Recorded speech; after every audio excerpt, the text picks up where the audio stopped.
Hello, everyone. Welcome to Grid Live Pre-Race. Joe Samaniego here, along with Amanda Coffin, and making his Grid Network debut, Jackson Lambros. Jackson, welcome to the Grid Network. Thank you, Joe. What's going on, chat? Super excited to be here. Ready to talk racing with you guys. Really big weekend ahead. Very big weekend indeed, and we encourage everyone, be sure to click on the links to support us right here on the Grid Network, where it's through Patreon, where you can invest in the Grid Network each and every month. Once we get to $500, we would love to start sending folks to the track more regularly. And buy me a coffee. A big thank you to Amber, who bought coffee for Isha last weekend for her first weekend here. So we encourage everyone, be sure to click the links, buy a cup of coffee. We'll thank you on the air. I know, definitely, I think I could say Jackson will appreciate a welcome cup of coffee from one of our viewers. Amanda, good to have you back as well. It's been a while. We have to talk about Formula E and a very dramatic race, which had a very tense moment at one point. Yeah, I'm definitely happy to be back on air, and definitely a scary moment in the race on lap 9, which marred the first race of the Rome E-Prix, with an 8-car crash and many more picking up minor damage. So Sam Bird went wide and lost control over the bumps, and was then hit twice. First time by Sebastian Buemi, and then by Eduardo Montoya, and several others were involved. Essentially, everyone was coming around turn 6, which is a blind corner, and they were flat out, and they pulled up into a crash. And the corner is blind because of the concrete and very narrow walls in that part of the track. We even saw flames come up from one car, which is especially unusual when you remember that these are electric cars with no fuel. So to see it on fire was definitely pretty scary. So after this scary incident, should Formula E look to modify that corner specifically for race 2, would you say, Jackson? Yeah, I mean, it's definitely, that's a discussion that we do need to have, but it's for sure kind of a long shot, but I'd say it's shades of F1 at Indy in 2005, where that was a genuine part of the conversation. I think we are in a better position with Formula E to maybe move around barriers. I personally wouldn't be against it. It's going to be at the discretion, though, of the series and the drivers.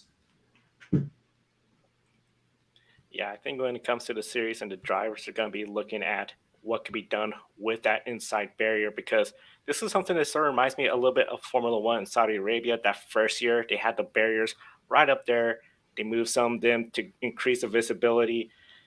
We know it's a street circuit, so when it comes to the width of the racing surface, that's going to be really challenging. But if they can move that barrier back on the inside, I don't anticipate the drivers will use that extra room to get a faster lap. It seems like that ideal groove was to go a little bit wide. Sandberg just went a little bit too much on the outside, hit that bump, and it just cost him to really lose control. So overall, with Formula E, the street courses, these cars are safe. We just know there's always going to be the danger of motorsports. And I feel like, as you mentioned, Amanda, it really marred the event during the pits, during the red flag. We saw a lot of teams and drivers just looking to replay it. It seemed like it really was sort of that wake-up call of the safety of what we do in motorsports. It's always a dangerous sport.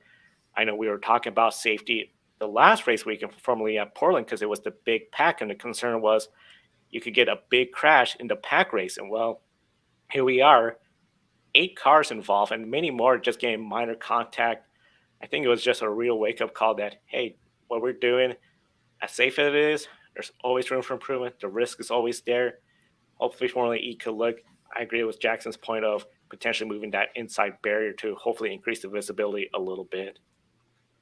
Yeah, definitely a big wake-up call and a good time to, again, just evaluate the safety of the series with incidents like these.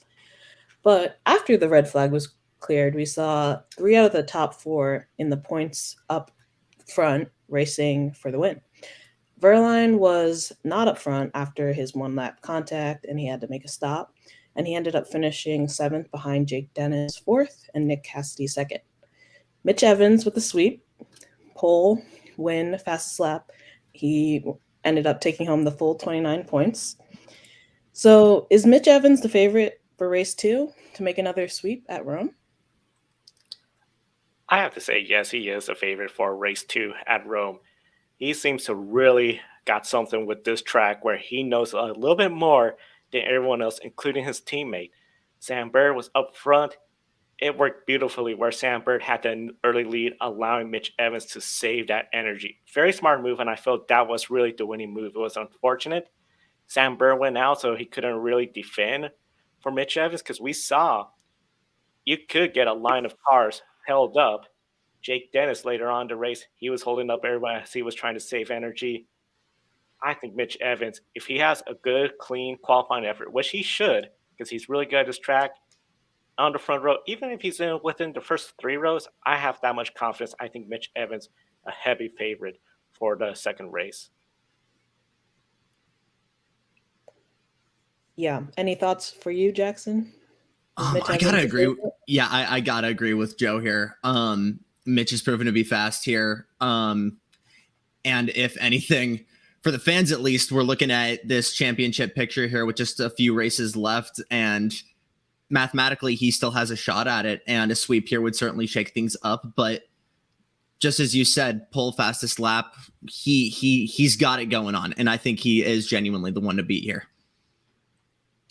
Well, Nick Cassidy is now the points leader, up by 5 points, and Mitch Evans is just 20 points behind. So, and Verline is sitting right behind him, just 27 points behind. So, any 4 can really leave the points with the points lead after race 2.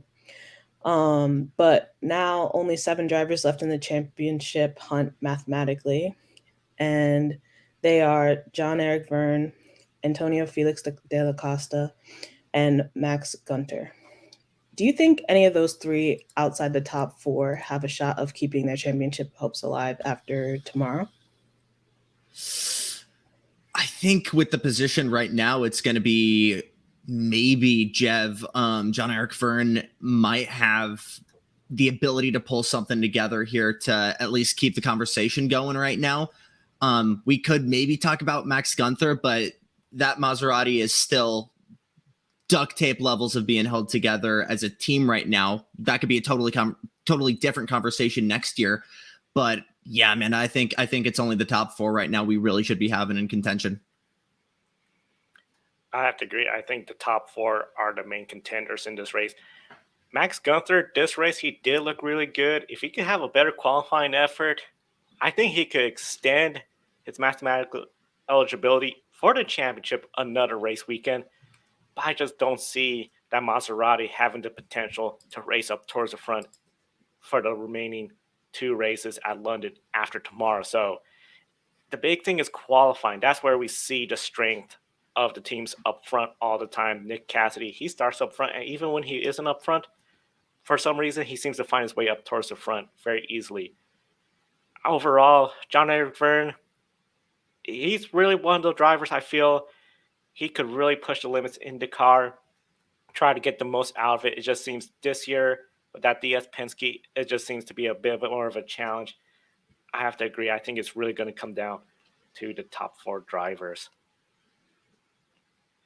And one of the things, of course, we got more racing ahead because besides Formula E, we have NTT INDYCAR Series at Toronto for the Honda Indy Toronto. And of course, Toronto, one of the popular racetracks annually, a street course. And for Alex Palou, trying to make history, going for 4 in a row. The last time this happened, you have to go all the way back to the CART IRL split in American open wheel racing, 2007, when Sebastian Bourdais won 4 races in a row, but his streak came to an end at Portland when AJ Allmendinger won his first race. First practice, we saw Alex Palou. He was the 12th fastest, but then that second practice, it looks like he's back. He was the 4th fastest. Jackson, is Alex Palou a threat to win 4 in a row, or is there another favorite in the field this weekend at Toronto? Joe, if it wasn't for the incident Palou had with VK at IMS, we wouldn't only be talking about a different face on the Borg Warner. We would be talking about him maybe going for 6 here. But you look at the historic data we have here for Palou, only his second time here on the streets of Toronto, finished P6 last year. Nothing to laugh at, but you've got to remember that he started back in 22nd, and we've known through this season that he's a comeback kid. So for me personally, I would say he's still very much in contention to keep this streak alive. Yeah, I'd have to definitely agree with Jackson that Palou has been strong. He's just on a winning streak and he can't be beaten. And it doesn't matter where he starts, really, he can get the job done. So if he's able to start up front, definitely, I think that he'll definitely be in contention to make this 4 in a row. But I'm also, in terms of favorites, I'd also put my money on Kyle Kirkwood or Colton Herta, who have both had strong starts the weekend, both being able to run up front pretty consistently during the practice session. So I think it's between the three of those three teams. And then Penske doesn't seem to have the speed. We'll see how qualifying goes, but they don't seem to have the 1-lap pace. But they do have race pace, so if they can just start high enough up, they might be in contention, but it seems like this is more going to be an Andretti or Palou race. Yeah, it seems like this could be something where Palou, Ganassi, and then the Andretti drivers up towards the front. As you mentioned, Kyle Kirkwood, fastest in that first practice, and recently it was announced that Andretti Autosport, they're going to be looking at restructuring for 2024. 3 of the 4 drivers in the top 10, as you mentioned, Minda, they were pretty quick. The one exception, Devlin DeFrancesco, just not having that good one. He was 19th place in the first practice, second practice, 21st, while the rest of his teammates up higher up. Starting with you, Amanda. DeFrancesco is now 21st in the points, just about mathematically eliminated from the championship picture. Is he on the hot seat with this restructuring coming? Yeah, I think he's definitely in a tough spot for sure. And he has managed to have a few okay finishes, but he's not necessarily standing out in the way some of his teammates are. And it seems like if there was a seat that would be up for grabs at Andretti, he would probably be the first, which I think he's had some time to show what he's capable of. And I think that he's a strong driver. I think that he's been unlucky sometimes, but I think that he does need a big result, like a win, like Kirkwood was able to lock down. I think a win could change everything for him. So, yeah, hopefully it works out for Devlin, but he still has time in the season to show that he deserves that seat at Andretti. Devlin, for me, Amanda, has been a little bit of a disappointment for me. Totally unbiased as a James Hinchcliffe fan because he filled in the 29, but I wanted to give him the benefit of the doubt after his rookie season, hoping that he had time to rebuild. We're looking at his career stats now through 26 starts. Has not had a single top 10, has led 1 career lap. Still looking for a way out of P20 here in what should be a front-running team. And again, you can give him the benefit of the doubt as a rookie, but you look at just how much, for example, how much Palou or a Kirkwood has gotten going in their sophomore year in IndyCar. And I think it's time for Andretti to look at Devlin and really, really put him on the hot seat. It would be awesome to see him do good at his home race here, Joe, but I think we're really at the twilight here for Devlin. It's coming down to it. I feel this is a race weekend. If he could put together something good, gain that positive momentum, that'd be great. But running out of time now in the series, and especially when you have a driver like Alex Palou pulling ahead in the championship standings, it's just going to make it harder and harder for teams to start looking at drivers and thinking, okay, is this a driver that can be consistently up towards the front? Devlin hasn't shown that yet.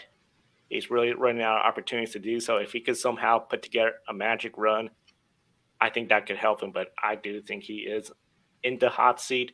One of the big things, qualifying, that's going to be very important. Everybody's going to be on the hot seat for that because since 2009, Only 2 times has the winner come out from outside the top 10. 3 times in the entire history of this event. The last driver to do that was Joseph Newgarden in 2015 when he started 11th place. Now, 7 different drivers could leave this weekend second place in the points. First place in the points, that's out of the picture, but second place in the points, very competitive. And of course, if you have an opportunity where Alex Palou does not score points, crashes out, you could be in the contention for the championship. So you're looking at Scott Dixon, Joseph Newgarden, Marcus Ericsson, Pato O'Ward, Will Power, Scott McLaughlin, and Alexander Rossi, all potential contenders for leaving second place in the points. Jackson, starting with you, who do you see having the best chance of starting up front in the race? Oh, man, I should have done more homework there for Saturday. You know, I really do want to say it's everybody's race here. And you want to say a guy like Newgarden or anyone outside of maybe Ganassi could be able to bring the fight here. But we know that the Andretti guys have pace. Colton Herta's been due for a good race. Give me Colton Herta for fastest today in quali. Yeah, I mean, like I said, Colton and Kyle Kirkwood, they're up there for me. Might have to eat my words later, but it seems like Penske just doesn't, like you said, Jackson, I don't really see them coming out of qualifying on top, which of the 7 different drivers that can leave in second place in the points, you've got Dixon, Newgarden, Ericsson, O'Ward, McLaughlin, Power, and Rossi. I'd eliminate all the Penskes, unfortunately. We'll see.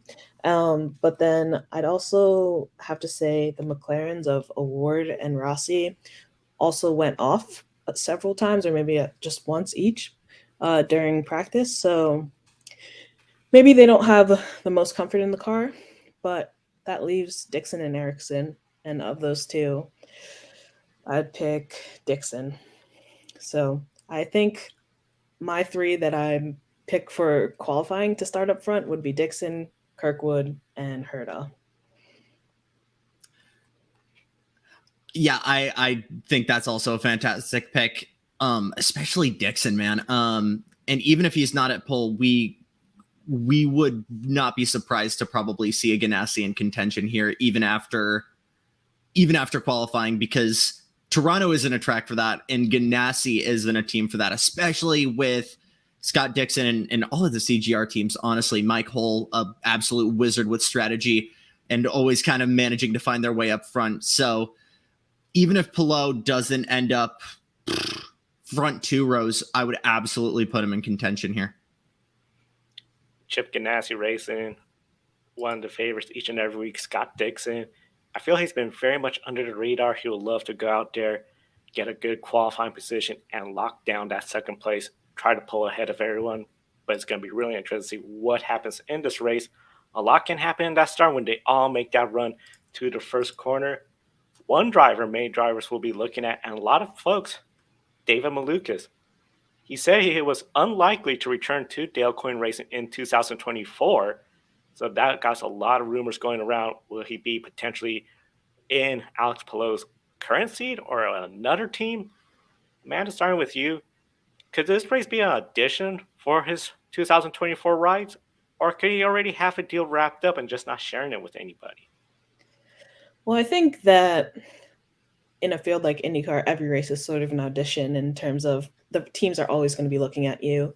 But I think that we were talking about Devlin a little earlier, and Devlin, I feel like, is kind of in the exact opposite position that David Malukas is in, whereas David kind of has overperformed in an underperforming team or car, whereas Devlin maybe has underperformed in a car that's more should be at the front more regularly. So I think that David Lucas has kind of proved himself. He's had a couple of tough races recently, but even last race out, he was able to recover a little bit. But I think that teams are definitely going to be looking at Malukas pretty closely. And my guess would be that he already has something in the works, or he wouldn't be speaking so comfortably and talking about how he's pretty confident that he's not going to be returning. So, yeah. took the words out of my mouth, Amanda. I couldn't agree more. I think with DeFrancesco in the hot seat, I think absolutely probably the top guy in contention to fill that seat for the 29 car. But of course, under the radar, you got to know Malukas has been running around looking for rides. But, there's a lot of rumors about other open seats. We know Penske's locked up next year, so no new seats, no new drivers there. But Ganassi potentially looking to get rid of cars or get rid of drivers for open seats. Same with Arrow McLaren. And all of this, again, because IndyCar rotates around Alex Palou, is about Palou's potential move to Formula One with McLaren, or even their move to Arrow McLaren. So for me, I think the big question is, are these teams looking like they would be a good fit? And primarily, I don't feel like McLaren would make total sense for them to hire a guy like Malukas.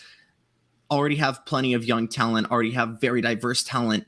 If I'm looking for maybe a younger guy to pair with, say, Kirkwood and the older talent, I think Malukas would probably be the best guy to help start the rebuild for Andretti to, push forward towards the front as a team again. That could be a great piece to the puzzle in a restructuring David Malukas there. This driver, remember at Indy Lights, he brought the battle to Kyle Kirkwood. So overall, he has the talent there. I think Andretti has to be one of the contending teams for him. Another driver with talent, making his IndyCar debut, substituting for Simon Pagenaud, Tom Blomqvist. 26 and 27 in each practice session. Of course, this is his first time. He said this is challenging, and one of the most challenging courses, Toronto. Very bumpy. It's the streets. Physically demanding, some fast corners, tight corners as well, where you really got to be in the rhythm. Jackson, what are some of the real goals Tom and the team should set for themselves this weekend? If I'm Tom Blomqvist, I'm just going to try and keep it out of the wall and honestly just make some good laps. Obviously, we know he's struggling with pace right now in practice, but this is Toronto. You're throwing him in at one of the hardest street circuits in North America, and you're throwing him in a incredibly hard to drive race car in some of the deepest water IndyCar has. So for him, I think a realistic goal is stay out of trouble, keep it on the island, keep it out of the walls, walk away with a top 20, top 15 if we're lucky, and that's good. If I'm Meyer Shank Racing, I'm taking very, very close notes at how this guy is acting in this car, because as we're talking about silly season contention, he's a genuine contender next year for this seat, Joe. Yeah, I feel like I think Tom should think of this for himself as just a race to hang on to and finish the race, keep it out of the wall, like Jackson said, and make it to the end. And that would honestly probably be all that anyone's expecting of him. But if he can do anything above that, that really would prop him up and maybe make him a serious contender for a seat next year. And it's perfect timing for him in a time when everyone's thinking about contracts, everyone's thinking about who's moving where. So if he could put on a really good show tomorrow, he could definitely, it might change his future, or his future in IndyCar for sure. Future in IndyCar, such experienced driver from so many disciplines. It's going to be really interesting to see how Tom does. And of course, qualifying is going to be much later today for the IndyCar Series. And then tomorrow, the Honda Indy Toronto race. And of course, we're going to be recapping that race right here on the Grid Network. The wrap-up, that'll be following the conclusion of the NASCAR Cup Series race. And Amanda, NASCAR, a little bit of an earlier start because they're in New Hampshire where there's no lights. Yeah, definitely a little bit of a change. But the Magic Mile is hosting the NASCAR Cup Series for the Crayon 301. So since 2018, it has only hosted one race annually. And the last driver to win 2 races in a row here was Kevin Harvick in 2018 and 2019. Eric Almirola won here in 2021. So SHR with a lot of potential. So Joe, do you see this as being a critical weekend for SHR to get a win here? I do see this as a very critical weekend for Stewart Haas Racing to get a win because one of the big things, Kevin Harvick has really been carrying this team. And Kevin Harvick can win here. If he doesn't win here, I feel this is one of the big missed opportunities. Eric Almirola, he had that spectacular run at New Hampshire. I just don't have the confidence he could do another confident, good, solid race again at this racetrack. It just seemed to be a combination of good strategy, the timing, and that race was shortened due to darkness. If we don't have that, we got to remember Christopher Bell was catching up to him. So overall, I got to say, for Stewart Haas Racing, this is a critical weekend, but I don't think a win is in the picture. I think for them, if they could get two, three of the cars in the top 10 finishing up there, that's a big success story. We also got to look at the 41, Ryan Preece. He's going to be really, I think, feeling a little bit of heat because Cole Custer, the person he replaced, is in there in that 51. If Cole Custer has a better race than Ryan Preece, that's not going to look good. And I think that could really start to hurt the questioning of his role in the 41 in the future. So this is definitely a big weekend for Stewart Haas Racing. Yeah, that would definitely not look great for Ryan Preece. And you mentioned Christopher Bell, and Christopher Bell chasing down Eric Almirola in 2021 and not quite running out of time to get it done. But Christopher Bell won here last year, and he could definitely use another win because in the last 8 races, 6 of his finishes are outside the top 10, and he's had 0 top 5s. So my question for you, Joe, is Bell starting to slump, and is any concern before the playoffs? It does appear he is on a slump run. Now, if he could get a win here, all that is out of the question. He's back. If he get a top 5 finish, I think that's great as well too. Put together some positive momentum, especially in the summertime. Because remember, we got no more off weekends. It is just go, go, go up to the start of the playoffs. So it's very important that Christopher Bell tries to get out of the slump, get some top 5 finishes, get top 10 finishes, because in the playoffs, last year I felt he got a little bit lucky getting the 2 must-win situations where he really had to go out there, win the race to advance to the next round, and he did it. A lot of people thought he was going to come in here, be strong, a weekly contender for the wins. He has 1 win only. He hasn't been that weekly contender like a lot of folks anticipated. So this has to be an opportunity for him to go out there, get that win, build up that confidence, get that momentum, and start a championship drive. Because last year, what he did was very impressive, going out there, getting those key wins in the playoffs. To do that 2 years in a row, Amanda, I feel that would be really hard because the playoffs are so unpredictable and people are going to be watching him. So they'll know they got to race him hard. Bell definitely, I think, has to step it up this weekend. Yeah, definitely an uphill battle for Bell. And another battle that's heating up is the battle for the bottom spots in the playoffs, with Daniel Suarez and Michael McDowell both tied for 407 points, sitting in 15th, and Bubba Wallace just behind them, 3 points behind them in 17th place. AJ Allmendinger is 13 points behind in 18th. Ty Gibbs is in 19th, 26 points behind him. And then Austin Cindric, Justin Haley, Alex Bowman are all within striking distance of this race.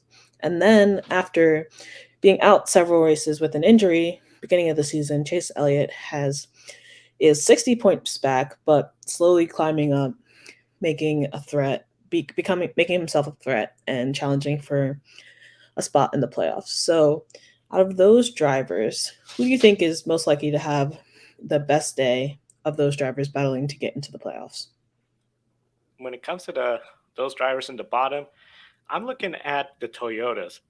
We talked about Christopher Bell. He's really good at this track. We talked about Denny Hamlin. He knows how to win this track. The notes from Toyota helping out all the drivers, that's going to help out Bubba Wallace. I think he could have a solid day. Needs to have a good qualifying. I think that'll be a good indicator if he will have a good day. I would not count out Ty Gibbs. You got to remember, it was at this racetrack, a young rookie, Joey Logano, in the number 20, got his first career win. Granted, that was a rain-shortened race. A win is a win. It's been quite some time. I know Now, different car, much different organization compared to when Joey Logano first got in. But Ty Gibbs has shown some solid runs throughout the year. That's why he's much ahead of Noah Gragson when it comes to Rookie of the Year battle. He's been in the top 16. I think he is somebody to watch this race weekend. The Toyota drivers, I feel, overall are looking good. Hendrick Motorsports, as good as they are, they have wins here. I just don't see the Chevrolets being that great at this track. It just seems to be a track where the Toyotas seem to know something. Ford seems to have an upper hand over Chevrolet. So it's going to be really interesting to see what happens with this race.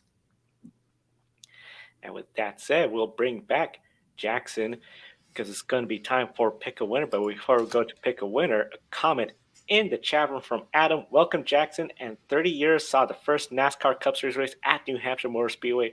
Crowd was fantastic. It was Davey Allison's last race. Of course, just a few days ago, it was 30 years since we lost Davey Allison, sadly, in a helicopter crash at Talladega. But now, as I mentioned, it's time for Pick a Winner and taking a look at the standings. Kobe Lambeth, he's 2 for 2. He's up to 31. Are we even surprised? I couldn't believe it. It's like, oh my gosh, he's starting to pull away.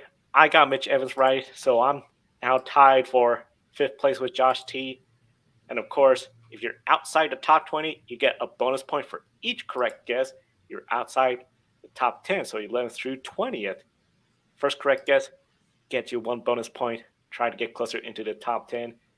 Jackson, we're going to start with you. When it comes to Formula E, who do you see winning the race?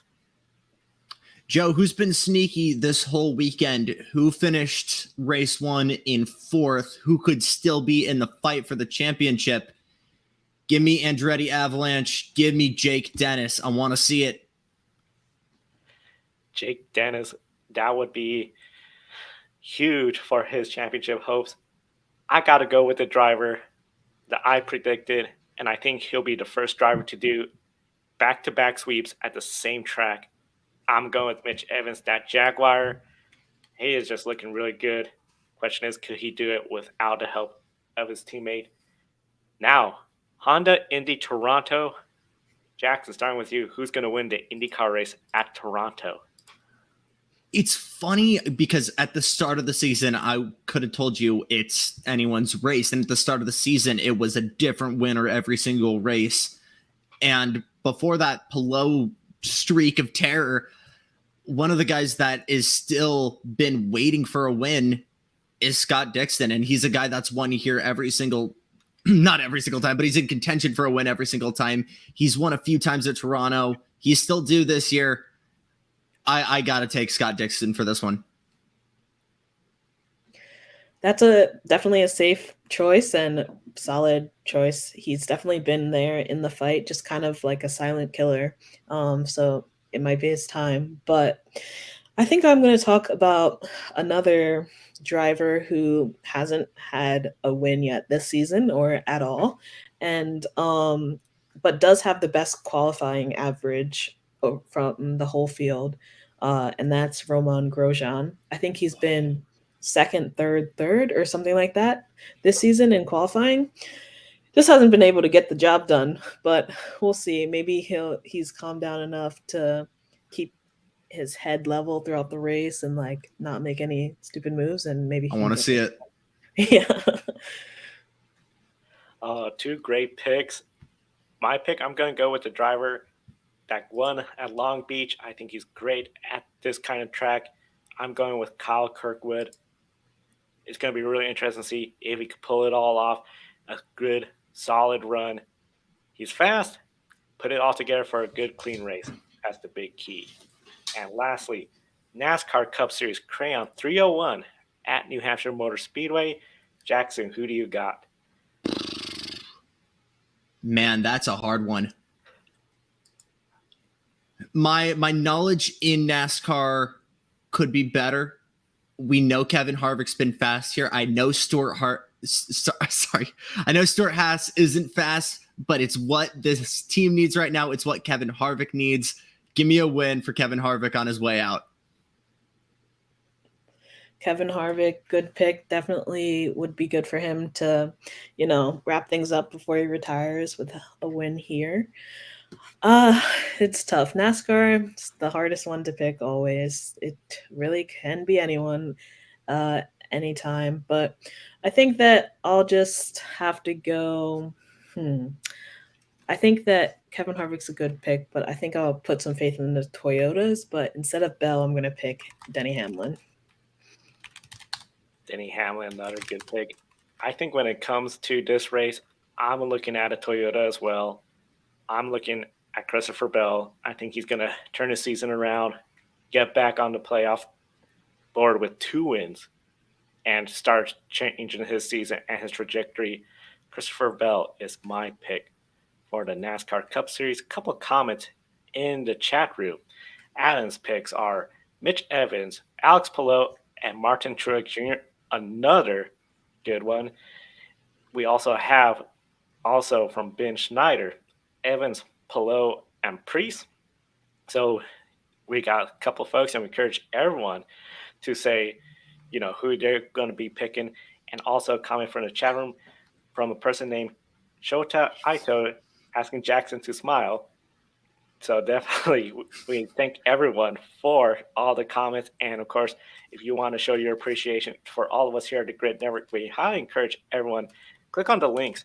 You could do Buy Me a Coffee, where you could buy a cup of coffee for a particular on-air person here at the Grid Network. Just put there in the message who the cup of coffee is going to. And if you want to invest in the Grid Network, help us all get to the track more frequently, Colin DeShow, Mark, Robin, David, they invest in us each and every month. You too can do the same too.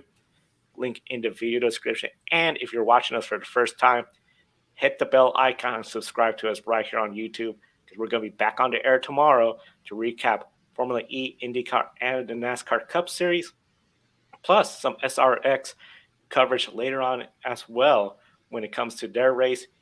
As I mentioned, pick a winner, Kobe Lambeth, who is leading pick a winner, got that one correct as well too. And of course, we highly encourage everyone, definitely thank you so much. Share with your motorsports friends and family our channel. And one last comment. Just taking a shot in the dark with another random Stewart Haas Racing New Hampshire Motor Speedway win.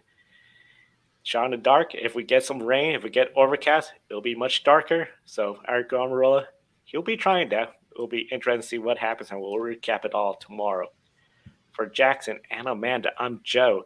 Thank you for watching today's program. We'll see you next time, and enjoy the races. Thank you for watching us right here on YouTube. Be sure to subscribe and check out some of our other videos, including Life on the Grid, where we interview folks from the motorsports industry. Thanks for watching. We'll see you next time.